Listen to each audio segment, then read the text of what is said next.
you so much. Up next, we have Diana. Diana is one of the youngest leaders of the New York Youth Leadership Council, or NYSYLC, the first undocumented youth-led nonprofit organization in the state of New York. She is 16 years old and was born in Mexico. She came to the United States with her father and 2 brothers at the age of 6.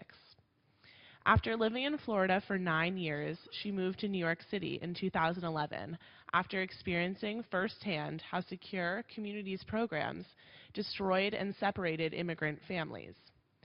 After a year, Diana got nominated to become a core member of NYSYLC, where she currently contributes to key decisions of the organization. As a coordinator of the Arts and Expression program, Diana represented the NYSYLC at the 7th Annual Hate Crimes Program, a program organized by the Organization of Chinese in America, which focuses on bringing awareness about hate crimes and prevention to high school youth in New York. Diana is also the Membership Services Coordinator at the NYSYLC, where she keeps constant communication with members to assess their leadership.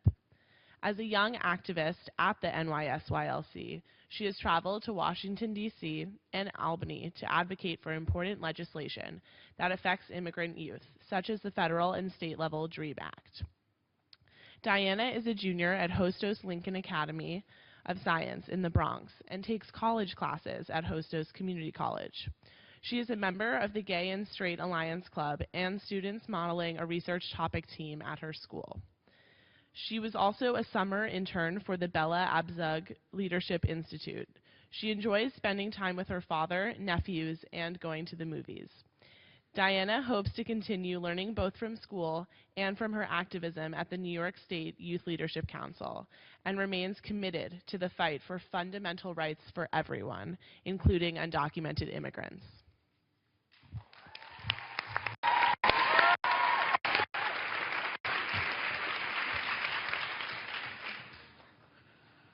My name is Diana. I am undocumented, unafraid, and unapologetic. These three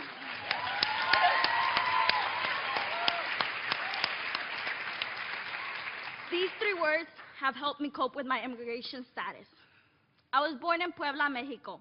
When I was 6 years old, my little sister was born, but within hours, my mother passed away.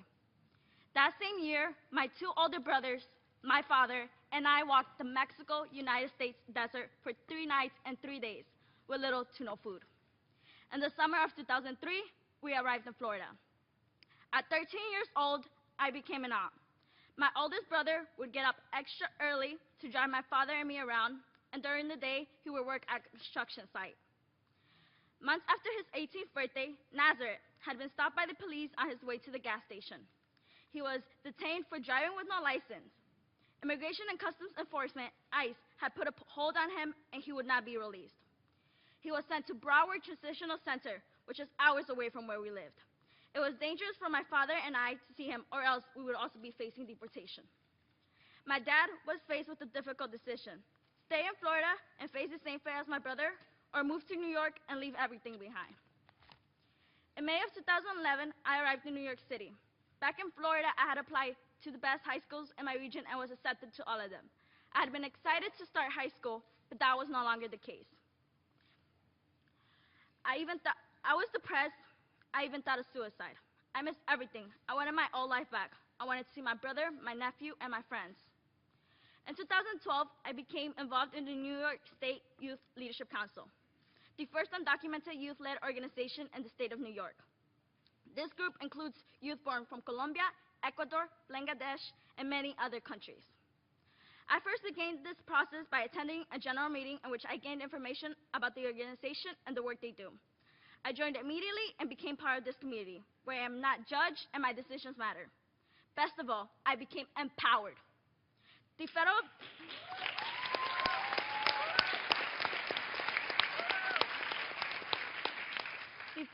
Development Relief Through Education for Alien Minors, DREAM Act, a bill that would put minors who meet certain requirements in a pathway to citizenship, failed in 2010. The New York State Youth Leadership Council drafted the New York DREAM Act, a bill that would extend financial aid to undocumented students in the state of New York who already qualify for in-state tuition.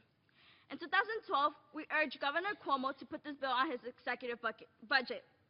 In 2013, I became part of the planning of the Albany Day of Action, co-leading a group of people into 3 different senators' offices. We aren't demanding a privilege. We are demanding a right. I am fortunate enough to have been granted Deferred Action for Childhood Arrivals, DACA, that grants me a Social Security and a work authorization for 2 years, but many are not as fortunate. I am also proud to say that I was a summer intern for the Bella Abzug Leadership Institute, also known as BALI. BALI President Liz Abzug and my fellow BALI sisters are here supporting me and my dreams. Every summer, BALI hosts a free summer leadership and debate training for high school and college girls. During the last day of the training, I participated in the Best Self Forward Walk, which I proudly said, I am an undocumented woman activist.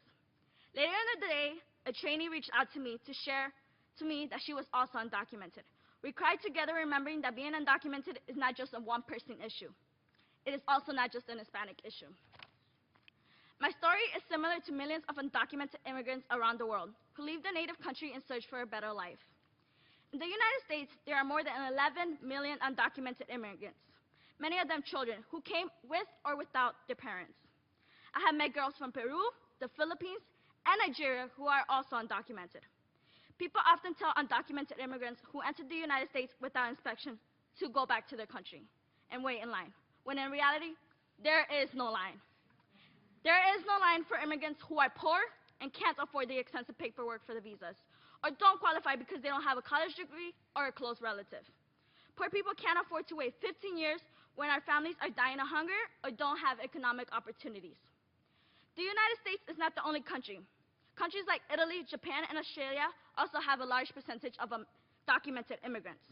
It is important for the United States and other countries to pass a fair and humane immigration reform. Bills such as the DREAM Act will help many youth, approximately 2 million, such as me, achieve the American dream, a symbol for prosperity. For young girls, it also symbolizes education, an education that should continue after high school. It is important for young girls to feel encouraged instead of fear. It shouldn't stop at the DREAM Act. The United States should pass a real, humane, inclusive immigration reform. Undocumented youth and children with undocumented parents fear leaving their houses because they don't know if it will be the day their families get separated. There are kids who have been placed into the foster care system because their families were deported. How is the girl supposed to focus on school if the fear is constantly present? The separation of families needs to stop. I would like to suggest to the United Nations to assist that all of its members countries create policies that respect the personhood and the best interest of migrant children and youth.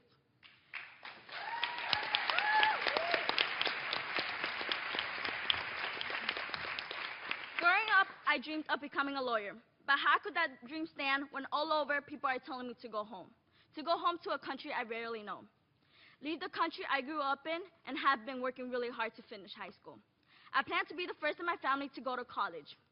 I'm aware of the sacrifices my father has made raising 3 children all by himself, pushing the best of me and advising me to focus only in school, and I want to thank him today. Gracias, Pa.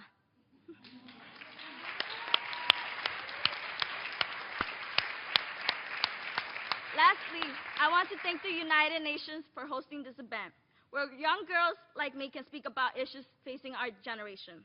My name is Diana. I am undocumented, unafraid, and unapologetic.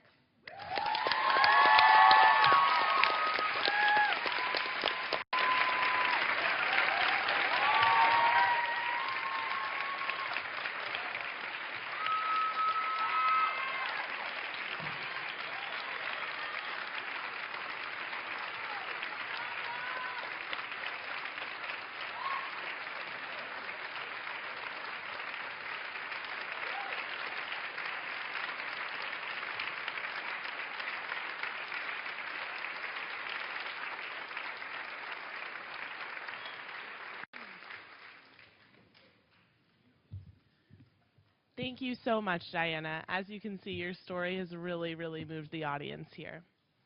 Now, I would like to invite the SRSG on Violence to respond to this. Thank you. There is no way I can respond. Diana, I feel so proud for being here with you, and so proud to see such a fantastic lawyer and convincing person. There is no way people will be deaf to what you're telling, really. And I'm touched and I'm really inspired by your determination and belief. I feel your tears, you know, I'm sharing your tears. But it's of joy, because looking at you and listening to you, I know that tomorrow will be different. Perhaps today will be different already, and we will make it with you. But I want to congratulate for being so inspiring and making it so irresistible and telling the stories of so many millions who do not have a voice and unfortunately have not yet come to us in this forum. So it's wonderful and inspiring. And as you said, I cannot say anything more than you have said, but as you said, it's simply about human rights. It's simply about recognizing that all persons who are subject to a jurisdiction of any country are entitled to what is fundamental and inherent to the human personality of each member of the human family. And that's not being privileged, as you said so beautifully. It's just being given the opportunity of enjoying simple, natural, and fundamental things at the same time. Well, after listening, it's dramatic to say what I'm going to say, because it will have no value in the end. But I am very touched by the fact that still today, in the United Nations and outside, we have such little information about how migration impacts on young people, on children, on girls, on boys, on families. And the fact that we do not have data and information is so often used as an excuse not to translate our aspirations, the beliefs of so many people like you, into policies and action that are non-discriminatory, that are inclusive, and are respectful of the fundamental rights of all citizens. But I think I am a believer. Listening to you, I'm even more a believer. And I think joining hands, we will help break the invisibility that surrounds the life of so many others like you. Everyone will feel proud, as your father, I'm sure, is proud today, and we are so proud. But it's so important to listen to the views and the experience that you go through, because it is that human story, dramatic as it is, that will shift the mindset of so many others that seem to not yet have listened or seen it as close as we are doing today. We need to really invest in preventing violations of human rights, and you mentioned so many. It's so dramatic that all of this is surrounded by so much stigma and marginalization and exclusion that is so unacceptable in today's world. But I think we have a responsibility and an opportunity, you know, not only to listen and to make the stories known, to join hands, but also to use our platforms, our work, to influence those who can make a difference in each and every girl and boy, as we heard. And this seems so easy and sometimes so distant. From my side, well, today is a day of celebration, and as C had said in a beautiful way a moment ago, it should be every day a celebration. And I think your story will be celebrated once we try to change what is happening into something very different, the belief you have. But we need also to empower all children not to be frightened, as you said, and tell their stories so that they can feel that we are with them rather than being isolated and forgotten. That will not be forgotten. So thank you again for being such an inspiring figure. Thank you. Congratulations.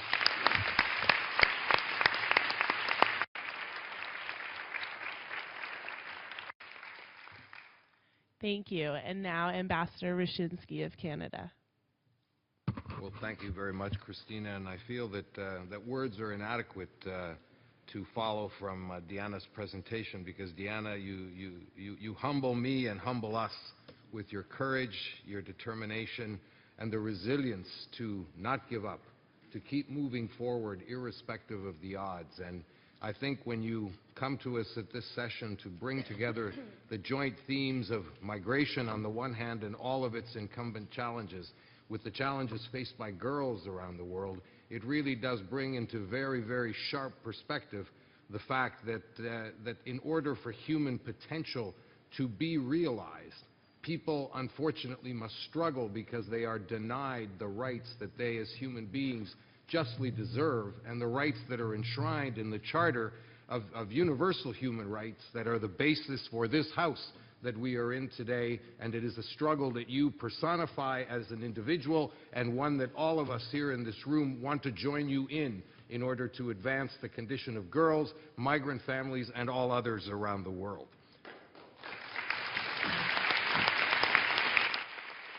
You know, Minister Leach noted in her remarks that all of us need to place a high priority in advocating for the full participation of women and girls at all levels of our societies, because this is the only way we will build healthier and more robust communities to be able to take care of each other better.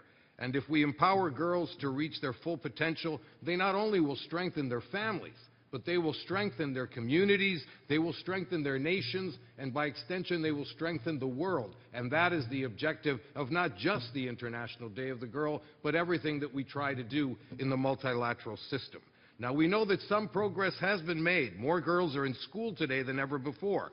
But we know also that despite some of the progress, especially in immigrant communities, girls continue to be denied access to quality education, to basic health services, and in fact are more likely than boys to experience malnutrition, early marriage, other forms of gender-based violence, and human trafficking, which is the worst kind of abuse conceivable. But Diana, I think your story and the stories of girls being told here today in this room allows us to see that if we put our heads together, if we put our efforts together, we can not only make the situation better known, but actually see progress and advancement, as your life testifies, that take us to a different place.